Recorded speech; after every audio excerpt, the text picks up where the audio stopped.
বন্ধুরা, চলে আসলাম আজকের 31শে জুলাই শুক্রবারের সারাদিনের আবহাওয়ার সর্বশেষ আপডেট নিয়ে। আবহাওয়ার সর্বশেষ পূর্বাভাস অনুযায়ী বাংলাদেশের ওপর মৌসুমি বায়ু সক্রিয় থাকায় দেশের বিভিন্ন অঞ্চলে দিনজুড়ে আকাশ আংশিক থেকে অধিকাংশ সময় মেঘলা থাকতে পারে। অনেক এলাকায় দমকা হাওয়া সহ বৃষ্টি এবং বজ্রসহ বৃষ্টির সম্ভাবনা রয়েছে। আজকে যেসব বিভাগে বৃষ্টির সম্ভাবনা বেশি এর ভিতরে রয়েছে সিলেট, ময়মনসিংহ, চট্টগ্রাম এবং ঢাকা বিভাগের কিছু এলাকায় মাঝারি থেকে ভারী বর্ষণ হতে পারে। অন্য বিভাগগুলোতেও বিচ্ছিন্নভাবে বজ্রসহ বৃষ্টি হতে পারে। তো আমরা একটু দেখে নেই লাইভ ম্যাপের সাহায্যে। আজ 31শে জুলাই দিন শুরু হতে হতেই আপনারা দেখতে পাচ্ছেন সারা দক্ষিণবঙ্গের আকাশ কিন্তু মেঘলা থাকবে। বরগুনার কিছু জায়গায়, পটুয়াখালীতে হালকা থেকে মাঝারি ধরনের বৃষ্টি হতে পারে। এছাড়াও কুয়াকাটা, পটুয়াখালী, বরগুনা, চর যমুনা, উত্তর চর মর্নিকা, হাতিয়া আইল্যান্ড, সন্দ্বীপ আইল্যান্ড এসব অঞ্চল কিন্তু মেঘলা থাকবে।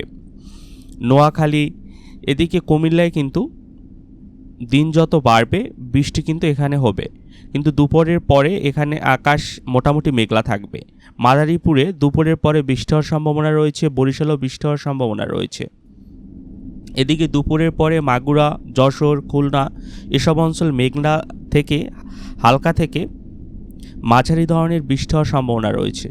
উত্তরবঙ্গের কিন্তু আকাশ হালকা মেঘাচ্ছন্ন থাকবে, সেরকমের বৃষ্টি দেখা যাচ্ছে না। রংপুর, বগুড়ায় কিন্তু আকাশ মেঘলা, অনেক জায়গায় কিন্তু আবার আকাশ পরিষ্কারও থাকবে।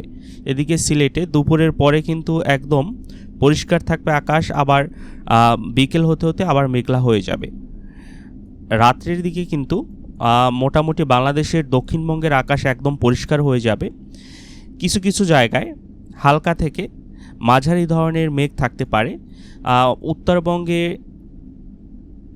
কিন্তু হালকা মেঘ থাকতে পারে, কিন্তু সিলেট অঞ্চলে রাত্রি বাড়ার সাথে সাথে সুনামগঞ্জ এই অঞ্চলে কিন্তু বৃষ্টি হওয়ার সম্ভাবনা রয়েছে। কাজেই আজ দিনের তাপমাত্রায় খুব বেশি পরিবর্তন নাও হতে পারে, তবে বৃষ্টির সময় কিছুটা স্বস্তি মিললেও বৃষ্টির পর বাতাসে আর্দ্রতা বেশি থাকায় ভ্যাপসা গরম অনুভূত হতে পারে। তো এটাই ছিল আজকের বাংলাদেশের আবহাওয়ার সর্বশেষ আপডেট। নতুন আবহাওয়ার খবর সবার আগে পেতে আমাদের সঙ্গে থাকুন। ধন্যবাদ।